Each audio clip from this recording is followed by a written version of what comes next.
Assalamualaikum guys, balik lagi dengan gua Ami Adam di channel Sabik dan Baba. Di video ini kita akan bahas lagi kelanjutan perkembangan saham gua. Bagaimana kabar semua? Semoga baik-baik aja ya guys. Untuk yang baru join, selamat datang. Jadi gua membuat video perkembangan investasi saham. Teman-teman bisa lihat perjalanan gua investasi di saham udah 3 tahun lebih. Dari portofolio gua 8 jutaan, sekarang udah sampai 90 juta. Dari dividen 200 ribuan, sekarang udah 10 juta setahun. Mudah-mudahan bisa jadi inspirasi dan pertimbangan teman-teman dalam berinvestasi di saham. By the way, video ini gua bikin hari Sabtu tanggal 11 November 2023. Oke, langsung aja kita lihat perkembangan IHSG. IHSG hari Jumat ini turun 29 poin. Asing masih terus jualan guys ya, tapi indeksnya ini turun pelan-pelan guys. Jadi kemungkinan masih akan turun lagi ke depannya. Tapi nggak tahu juga karena gue nggak jago prediksi harga. Makanya gue pakai strategi dividend investing. Jadi dividend investing itu fokusnya mencari perusahaan dengan dividen besar dan konsisten guys. Jadi nggak terlalu mikirin harganya itu akan naik atau turun. Yang dipikirin itu tahun depan dividennya besar atau enggak. BJBR hari ini ada di 1130, turun 3 poin dari bulan lalu.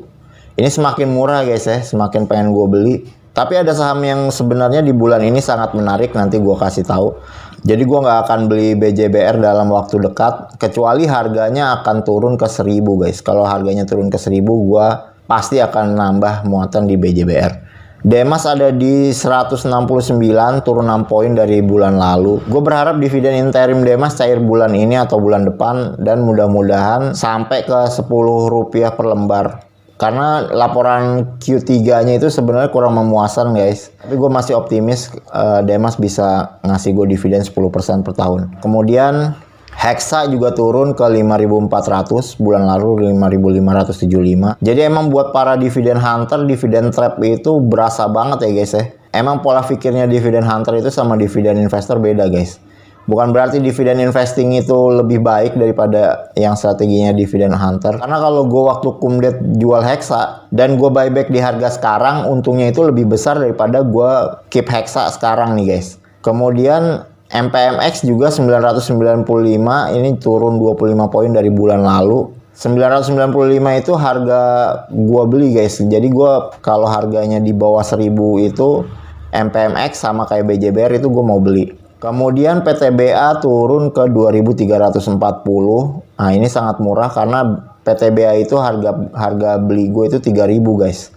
Jadi kalau dikasih harga 2340 sangat tidak nolak. Cuman yang bikin ragu itu kalau PTBA itu harga batubaranya guys. Karena harga batubaranya itu gue pikir nggak akan turun lebih dari 150 dolar. Tapi ternyata ini kalau kita lihat harga batubara itu bisa turun terus. Kalau harga batubara stabil di atas 100 dolar, PTBA sebenarnya sangat aman buat dividen investing menurut gue.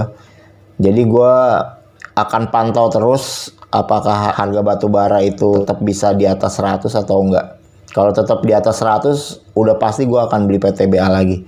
Turunnya harga batubara ini juga menyebabkan gue jual MBAP guys ya. Jadi kalau kalian lihat biasanya di porto gue ada MBAP, ini udah nggak ada sama sekali guys karena gue jual. Nah itu gue jual cut loss di harganya gue lupa, tapi itu gue cut loss sekitar 70 ribuan sampai 80 ribuan guys. Tapi nggak apa-apa karena MBAP ini tahun ini udah ngasih gue 1,6 juta. Jadi sebenarnya masih profit 1,5 juta dari MBAP guys.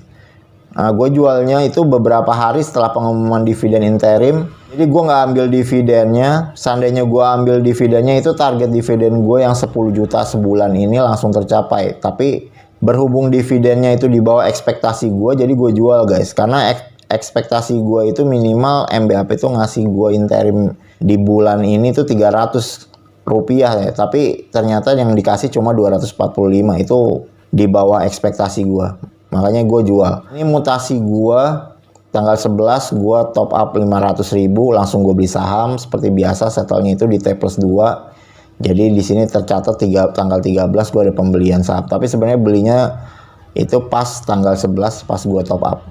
Kemudian tanggal 27 itu dividen Hexa cair. Cairnya itu 2.996.000 ribuan guys. Lalu gue withdraw 2 juta seperti yang gue bilang waktu itu, ada kebutuhan. Kemudian ini ada net penjualan. Ini gue jual MBAP guys dan gue beli saham Demas. Lalu ada biaya materai, mungkin karena belinya itu lebih dari 10 juta, gue juga nggak begitu paham. Tanggal 1 gue store, lalu gue ini ada pembelian lagi. Dan ini transaction history gue guys, tanggal 11 beli PTBA 1 lot, Demas 12 lot.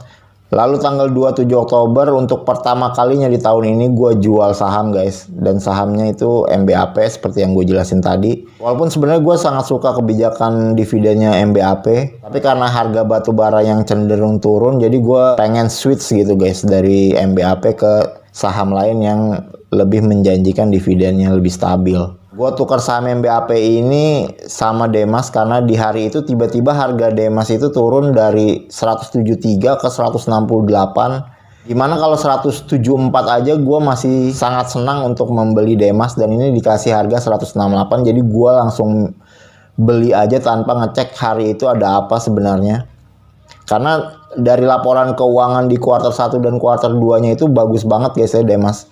Tapi ternyata di hari itu keluar laporan keuangan Demas di kuartal 3 yang jelek banget. Jadi gue baru baca ada berita buruk ini setelah gue beli sahamnya guys. Tapi nggak apa-apa karena di harga segitu itu buat gue Demas itu murah. Dan dividen yieldnya itu udah kemungkinan besar di atas 10%. Kemudian gue ada sisa uang dari penjualan MBAP 1 juta. Gue beli PTBA 3 lot dan MPMX 2 lot. Lalu di bulan November gue top up lagi guys, nih top upnya 500.000. Itu gue beli PTBA dan Demas. Kalau di antara saham-saham yang gue punya sekarang paling menarik itu PTBA guys ya. Karena harganya itu makin turun dalam lagi. Tapi prediksi gue dividennya tetap gede. Walaupun gak segede yang di tahun ini ya. Tahun ini itu luar biasa besarnya, tapi masih terhitung besar dibandingin dengan perusahaan-perusahaan lain guys. Jadi kalau orang-orang yang ngincernya dividen, harusnya PTBA ini masih bagus. Tapi seperti yang gue bilang, bottom harga dari batu bara masih belum jelas guys ya. Jadi harus kita pertimbangkan juga masuknya kapan. Kecuali kalau yang kayak gue santai gitu guys. Jadi kalau gue sih dapat uangnya sekarang ya gue langsung beli sekarang, karena gue punya batas beli PTBA itu 3.000. Jadi harga sekarang itu udah otomatis tinggal beli aja guys. Nah kalau dari saham yang gue belum punya, yang paling menarik buat gue sekarang itu sebenarnya LPPF. Cuman yang belum gue dapet itu masalah mergernya LPPF sama Mido guys. Karena mergernya ini katanya ya penyebab dari LPPF itu punya equity negatif di kuartal 2 kemarin ya. Walaupun di kuartal 3 ini dia positif, tapi ini tetap masih misteri guys kenapa bisa negatifnya buat gue. Kalau dari berita-berita bilangnya sih itu buat efisiensi dia merger sama Mido, tapi gua khawatir itu akal-akalan pengendali buat narik uang dari LPPF aja guys. Jadi gua masih menimbang-nimbang. Kalau menurut kalian gimana? Boleh di-share di kolom komentar ya guys ya tentang LPPF ini. Oke gitu aja guys video kita kali ini. Jangan lupa like, komen, dan subscribe. Assalamualaikum.